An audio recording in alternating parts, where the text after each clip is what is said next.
Boa noite, igreja. Quero convidá-los a abrir a palavra de Deus no Salmo 91. Salmo 91.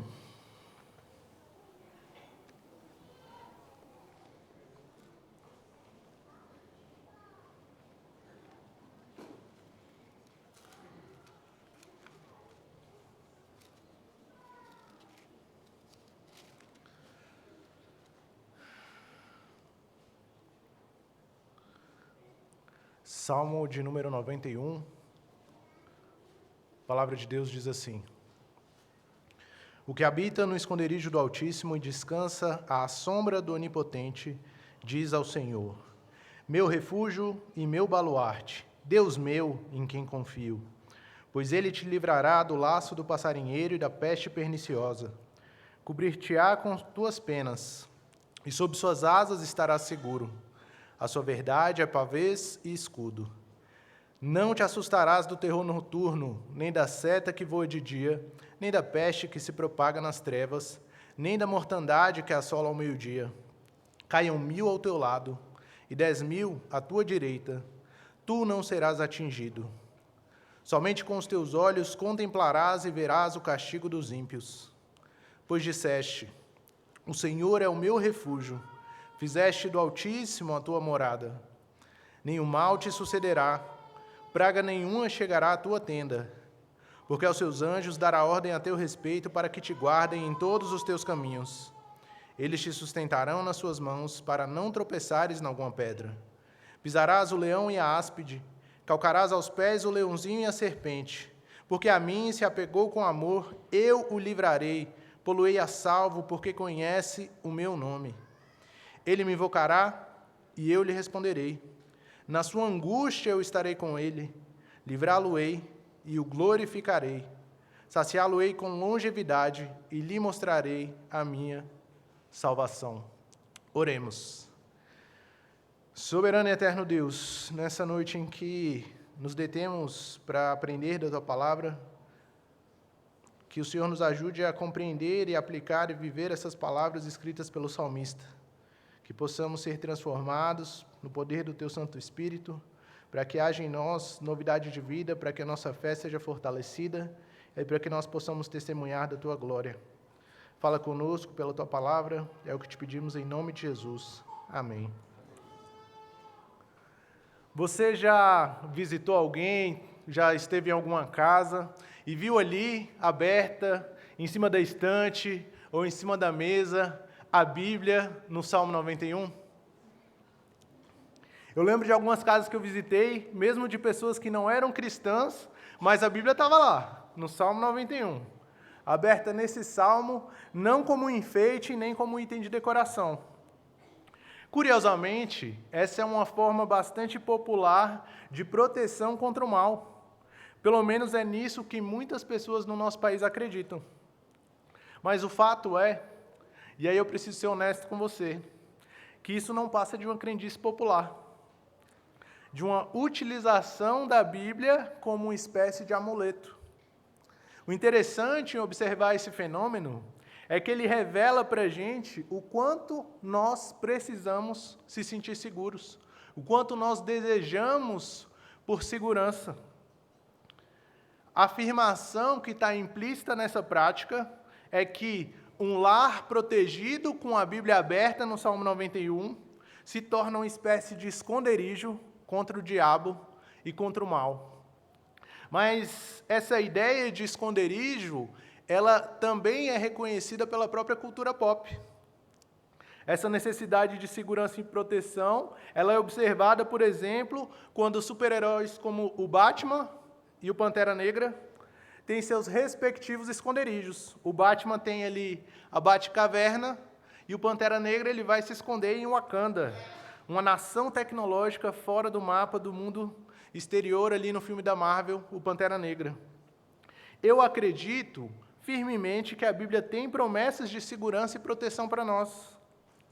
Mas isso não tem nenhuma relação com esse uso místico da Escritura que muitas pessoas fazem.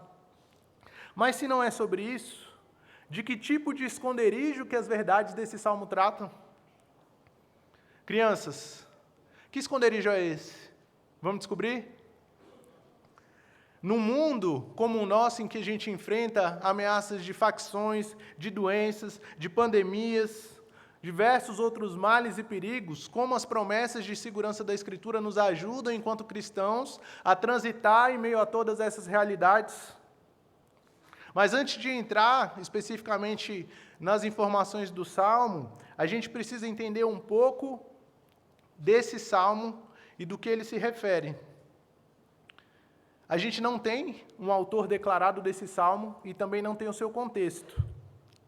Mas esse Salmo, ele faz parte do 4º livro do Saltério, que vai ali do Salmo 90 até o Salmo 106, e um autor, um teólogo muito conceituado, chamado Palmer Robertson, ele vai propor uma divisão, uma progressão para esses salmos. Segundo ele, antes do 4º livro, nos salmos de número 73 a 89, a gente tem um tema macro que fala do exílio do povo de Deus. E agora aqui no 4º livro, a gente tem uma perspectiva do amadurecimento do povo de Deus, em que o salmista vai falar da habitação permanente de Deus no meio do seu povo e da expectativa pela dinastia perpétua prometida a Davi. A expectativa pelo filho de Davi que viria para governar as nações. E assim como no Salmo 90, o Salmo 91 fala dessa confiança no único Deus verdadeiro como fonte de proteção e segurança. E a gente vai falar sobre isso respondendo algumas perguntas. A primeira pergunta que eu queria responder é: para quem é esse esconderijo? Eu convido os irmãos a lerem mais uma vez os versos 1 e 2. O que habita no esconderijo do Altíssimo e descansa à sombra do Onipotente, diz ao Senhor: meu refúgio e meu baluarte, Deus meu, em quem confio. O salmista fala aqui de alguém que está seguro e protegido porque confia em Deus. Ele repete essa mesma declaração no verso 9, se os irmãos forem observar aí. Mas por que ele faz isso? Esse é um recurso muito utilizado na poesia hebraica, que é chamado de paralelismo. Ele tem o propósito de enfatizar, de reforçar uma ideia dentro dessa estrutura poética da poesia hebraica.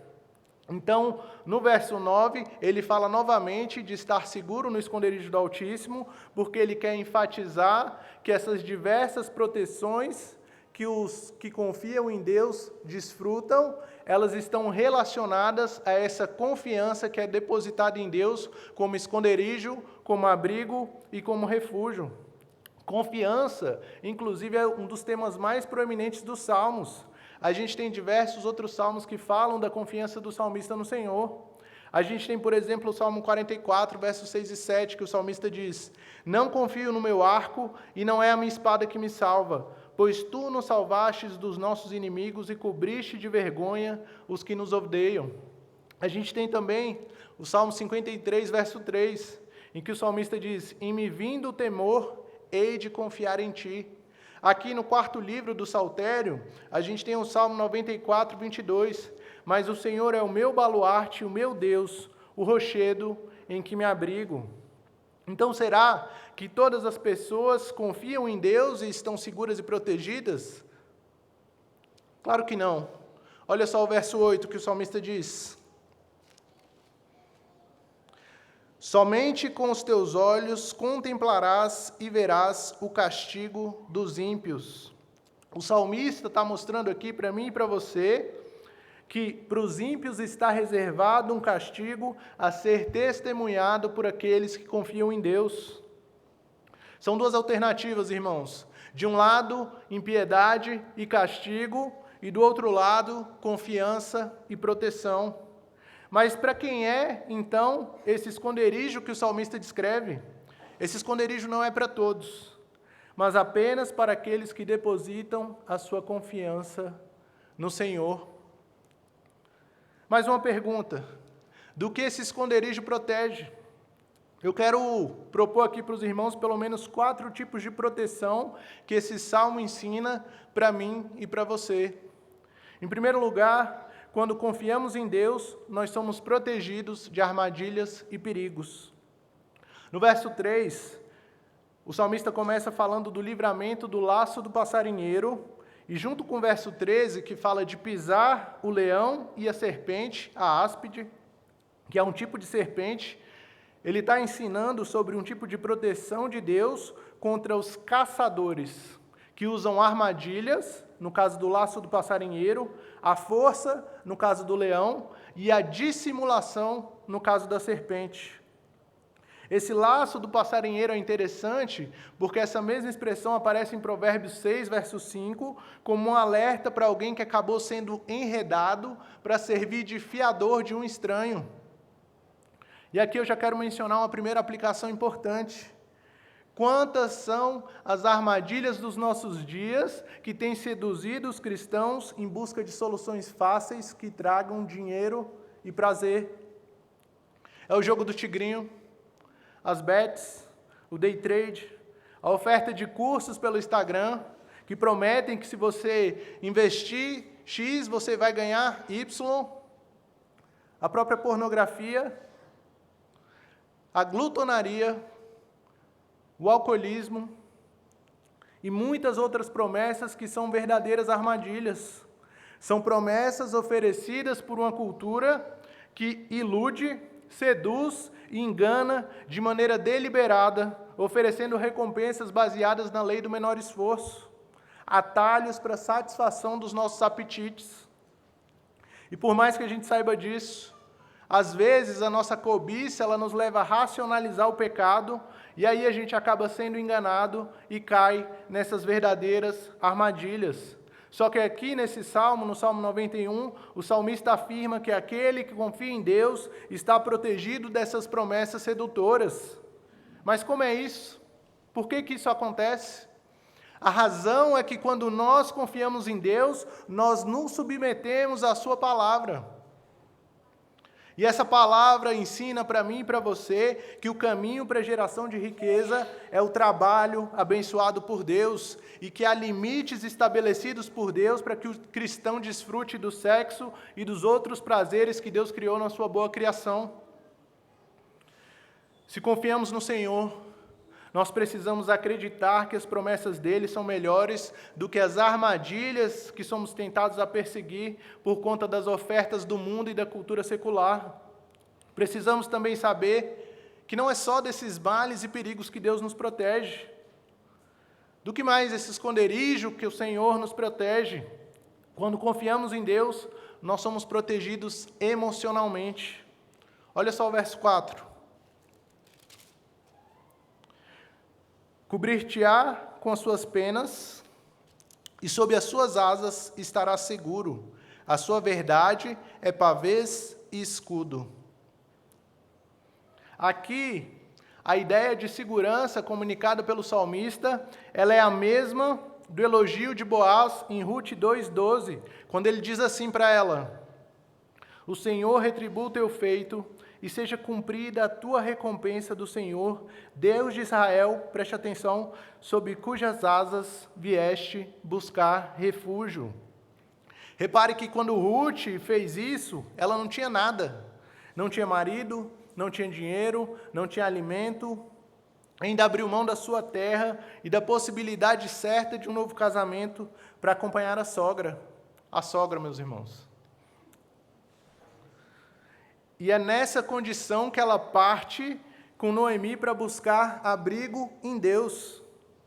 E esse sentido de Deus, como essa ave-mãe que abraça os seus filhotes, ele é retomado por Jesus em Mateus 23:37. Jesus diz assim: Jerusalém, Jerusalém, que matas os profetas e apedrejas os que te foram enviados. Quantas vezes quis eu reunir teus filhos, como a galinha junta os seus pintinhos debaixo das asas, e vós não quisestes. Mais do que proteção física, esse salmo, ele comunica aqui com essa metáfora a ideia de aconchego, de segurança íntima, de uma sensação de proteção. O salmista ainda acrescenta que a verdade é uma dupla armadura, pavês e escudo, Pavês era uma espécie de escudo que cobria ali a pessoa toda e deixava ela totalmente protegida contra o ataque dos inimigos. Então, a ideia que ele está comunicando aqui é que a fé na palavra de Deus, ela serve de arma de defesa para aquele que confia. E aí no verso 5, o salmista fala que aquele que habita no esconderijo do Altíssimo não se assustará, não vai ter medo por causa do terror noturno e da flecha que voa de dia. Ou seja, há uma proteção contínua contra o medo e a insegurança para aquele que se abriga no esconderijo do Altíssimo. E aqui eu quero trazer mais uma aplicação importante. Muito daquilo que nós tememos hoje é fruto da nossa falta de confiança na proteção do Senhor. Por causa do mundo quebrado em que a gente vive, as nossas emoções, que são atributos compartilhados por Deus conosco para ajudar nos nossos relacionamentos com Deus e com o nosso próximo, elas são expressas muitas vezes de forma corrompida, de forma desordenada. Em um mundo com tanta notícia de violência, tantas informações falsas, fake news sendo compartilhadas, e no qual a verdade ela é relativizada como norma, as pessoas se tornam carentes de algo a que se apegar. Mas aqui o salmista nos lembra dessa proteção emocional que o Deus revelado em Jesus Cristo oferece aos que confiam nele e buscam viver de acordo com a sua palavra, que são chamados a imitar as emoções do Deus homem Jesus Cristo, que chorou diante da morte de um amigo, que se alegrou num casamento em Caná, que se irou diante de pessoas que vendiam a religião, mas expressou suas emoções de forma perfeita e ordenada. Nós somos chamados a nos abrigar em Jesus Cristo e imitar as emoções do Deus homem. Se você está sofrendo com problemas emocionais, talvez uma tristeza profunda que não tem explicação, talvez um medo que te rouba a paz, uma ansiedade que persiste mesmo com medicação, esse não é o final da história. Debaixo das asas do Salvador, há um lugar de descanso para você nessa noite. A verdade de Deus é pavês e escudo, uma dupla armadura que protege aqueles que confiam no seu cuidado protetor. Confie no Deus que é poderoso para transformar o seu interior. Entregue as suas emoções a Ele em oração. Foi assim que Jesus fez no Getsêmani. Ele não teve vergonha de dizer diante do Pai: a minha alma está angustiada até a morte. Mas Ele prosseguiu. Nós somos chamados a depositar as nossas emoções diante do Senhor, confiando que Ele pode nos guiar, mesmo em ao vale da sombra da morte. Então confie que Deus é poderoso para transformar o seu interior, entregue suas emoções a Ele em oração. Mas do que mais esse esconderijo nos protege? Em terceiro lugar aqui, queridos, quando confiamos em Deus, somos protegidos das doenças. É difícil falar isso depois de uma pandemia, né? Mas eu vou explicar. Nos versos 3, 6 e 10, o salmista fala das doenças em termos diversos. Ele usa aqui o termo peste perniciosa, que é uma doença mortal, mortandade e praga que assola ao meio-dia, que também tem a mesma ideia. O sentido do salmo aqui é de proteção contra aquelas doenças que se alastram. Mas eu entendo isso de uma perspectiva pactual. A gente leu aqui o texto de Deuteronômio, que fala das bênçãos e das maldições de Deus. E no capítulo 28 de Deuteronômio, uma das maldições do pacto, no verso 21, que Moisés anunciou para o povo de Deus foi: o Senhor fará que a pestilência te pegue a ti, até que te consuma a terra a que passas para possuí-la. Mas o que isso significa? No relacionamento com o Israel étnico, com a nação de Israel no contexto do Antigo Testamento, a obediência trazia benefícios e a desobediência atraía maldições. Por isso, o salmista afirma aqui que se abrigar em Deus, confiar nele, o que implica seguir os seus mandamentos, gera benefícios ao povo de Deus, dentre os quais o livramento da doença que se espalha. Tudo isso contribuía, naquele tempo, para o propósito de Deus de que Israel fosse uma vitrine que atraísse outros povos para adorar ao Senhor. Hoje as coisas são diferentes. porque a igreja é o Israel espiritual de Deus em uma nova dinâmica de relacionamento.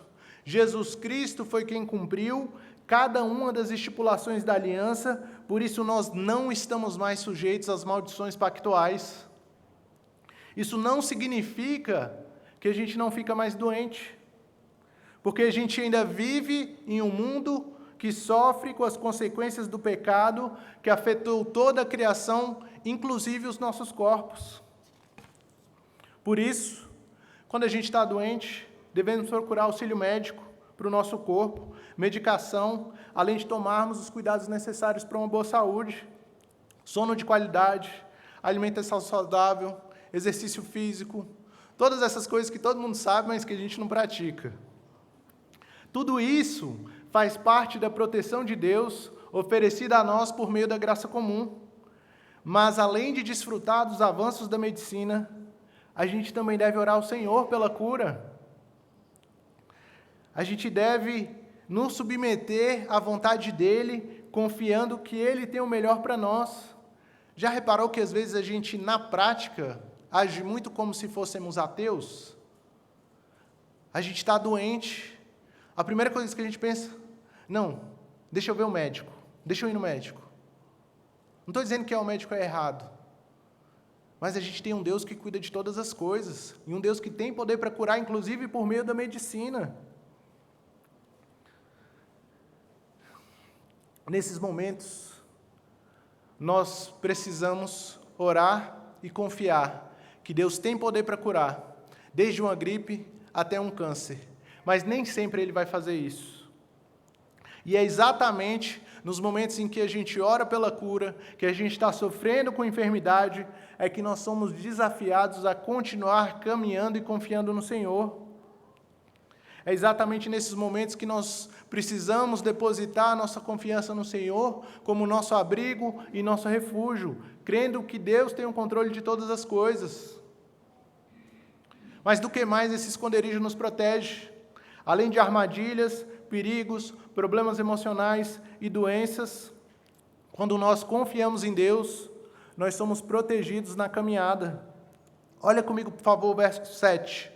É um trecho bastante conhecido desse salmo. Diz assim aqui: caiam 1000 ao teu lado e 10.000 à tua direita, tu não serás atingido.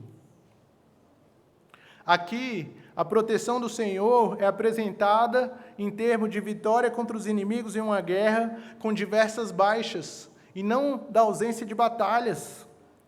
Não é como se o povo de Deus fosse ali embalado em plástico bolha e colocado numa caixinha especial longe de qualquer arranhão, não. Não é dessa proteção que o salmista está falando.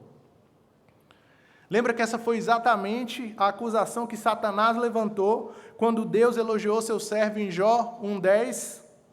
Olha só o que Satanás disse: acaso não cercaste com Sebe, a ele, a sua casa e a tudo quanto tem? A obra de suas mãos abençoastes, e os seus bens se multiplicaram na terra.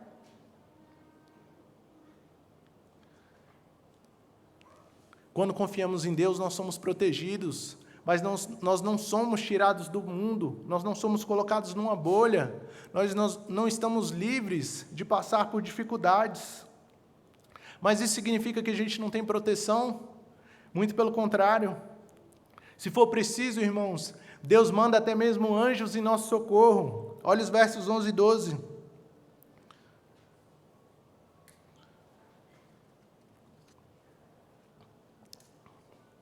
Porque aos seus anjos dará ordens a teu respeito, para que te guardem em todos os teus caminhos. Eles te sustentarão nas suas mãos, para não tropeçares em alguma pedra. Queridos, aqui nos versos 11 e 12, o salmista nos fala que por meio de anjos, que são espíritos ministradores, Deus atua para guardar o seu povo. A gente tem alguns episódios nesse sentido na Escritura. Mas isso significa, crianças, que todo crente tem ali um anjinho da guarda que toma conta dele, igual no desenho ou nos filmes? O que vocês acham? Não, é isso aí. Não existe nenhuma evidência bíblica nesse sentido de que Deus designa um anjo da guarda para cada cristão. Os anjos são espíritos ministradores, Deus pode mandar anjos para nos ajudar, mas essa ideia do anjo da guarda é uma doutrina que não encontra amparo na Escritura. Mas isso significa também que porque Deus pode dar ordem aos anjos a nosso respeito, que se a gente pular na frente de um carro, Deus vai nos salvar e nos tirar de lá? Não há nenhuma evidência bíblica nesse sentido. E o fato de Deus colocar anjos para nos guardar não deve nos levar a tentar o Senhor. Interpretar de maneira absoluta essa passagem foi exatamente a cilada que Satanás intentou quando ele tentou Jesus em Mateus 4, verso 6. O ponto aqui é o seguinte: o cuidado de Deus não deve servir de desculpa para a nossa imprudência ou para a nossa teimosia. O cuidado de Deus não deve nos mover a sermos irresponsáveis com aquilo que Deus requer de nós. Afinal de contas, Jesus ensinou nessa mesma passagem, quando ele foi tentado por Satanás em Mateus 4:7, não tentarás o Senhor teu Deus. Nós precisamos ter cuidado com a nossa segurança e confiando que o Senhor cuida de nós e nos protege em todo o tempo. O fato do qual a gente precisa se lembrar é que aquele que habita no esconderijo do Altíssimo descansa à sombra do Onipotente. Seja de dia ou de noite, dentro ou fora de casa, por meios naturais ou sobrenaturais, aquele que confia em Deus está protegido fisicamente e emocionalmente, pois nada escapa ao controle do Senhor, nada escapa aos seus propósitos soberanos. A Escritura fala que até mesmo os cabelos da nossa cabeça estão contados, queridos. O nosso Deus não dorme e nem descansa. Mas isso tudo parece bom demais para ser verdade, não é mesmo? Por isso tem uma última questão que precisa ser respondida.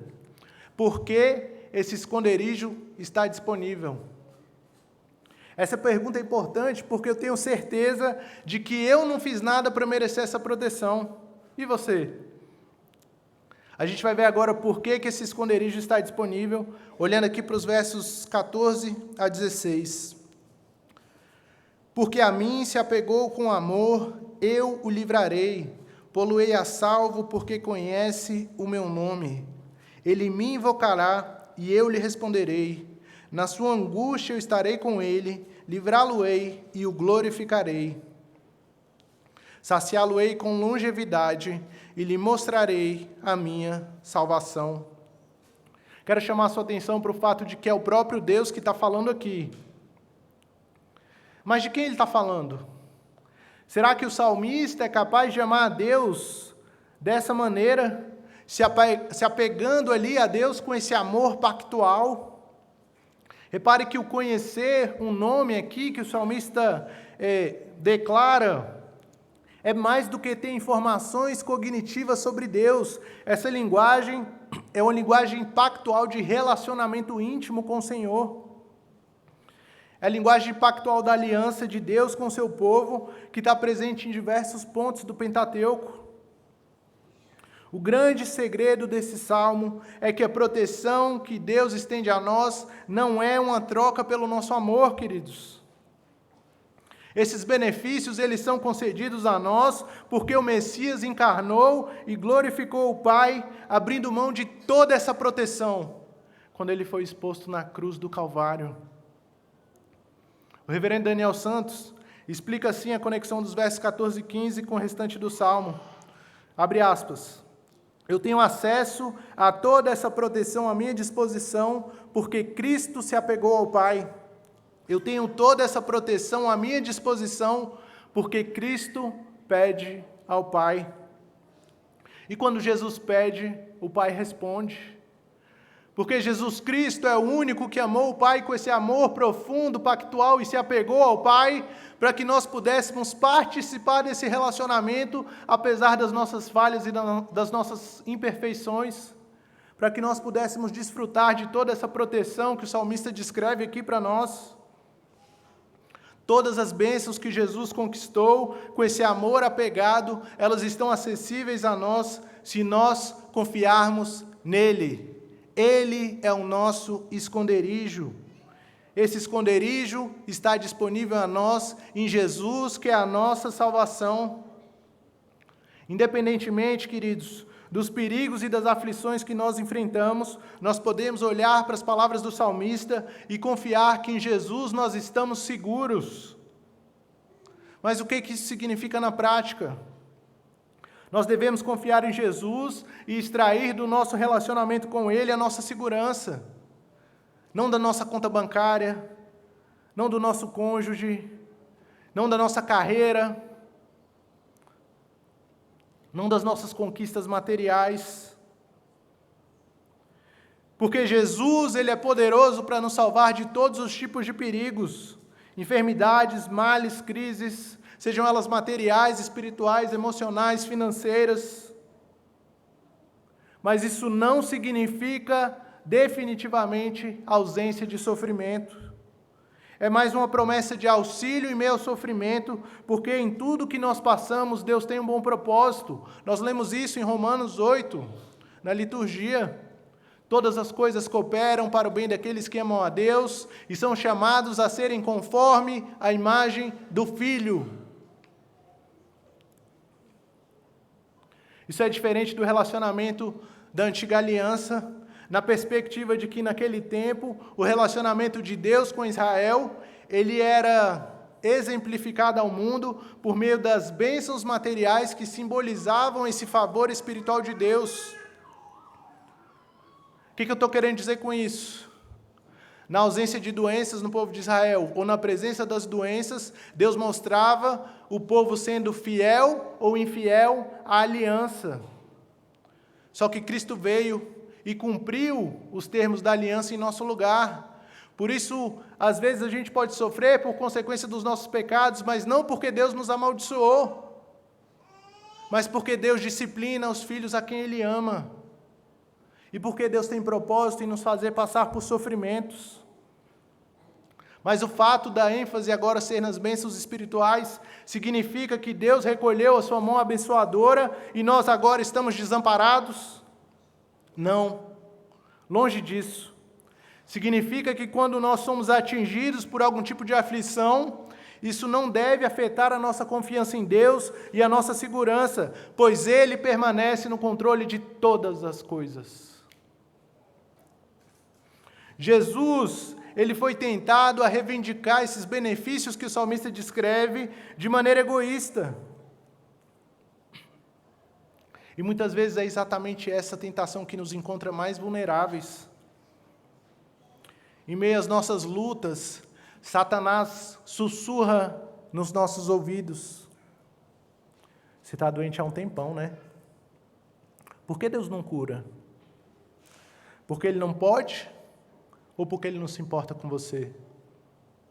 Ou então, tanto tempo estudando e não conseguiu nem passar no número de vagas? O que vai ser da sua vida agora? Como você vai se manter? Ou então, todo mundo que você conhece está casando e você está solteiro. Quem é que vai cuidar de você na sua velhice? Ou então, viu aquela reportagem que viralizou? Que cena horrível. Talvez a próxima vítima seja você. Tem certeza que você trancou a porta antes de dormir? Mas ao invés de cair em tentação, a gente pode falar como Jó em meio aos seus infortúnios. Porque eu sei que meu Redentor vive e por fim se levantará sobre a terra. Jó 19, 25. A diferença é que Jó olhava para o Messias que viria com esperança e nós confiamos no Salvador que esmagou a cabeça da serpente ao ser pendurado no madeiro, ressuscitar ao terceiro dia e prometeu que vai voltar para nos buscar. Ele é nosso esconderijo, porque em uma noite de extrema angústia e trevas ele não se escondeu, mas caminhou resoluto ao Calvário, foi humilhado, cuspido, escarnecido e morreu uma morte de cruz. Seu pai não o protegeu para que ele pudesse abraçar você. Ele fez isso para que eu e você tivéssemos um refúgio em meio aos males e perigos que enfrentamos.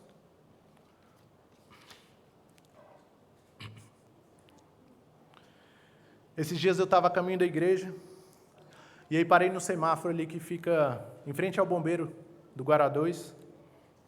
E aí eu vi uma cena muito interessante. O pai ia na frente, e um menininho de 2 e 3 anos mais ou menos, seguia ali pedalando forte no seu Velotrol. E aí o sinal fechou, eu parei, o pai foi andando na frente, uns 2 passos na frente, e o menininho assim logo atrás. E aí quando chegou do outro lado da pista, tinha uma poça d'água muito grande mesmo, que tomava ali o espaço todo onde o menininho ia passar com o Velotrol.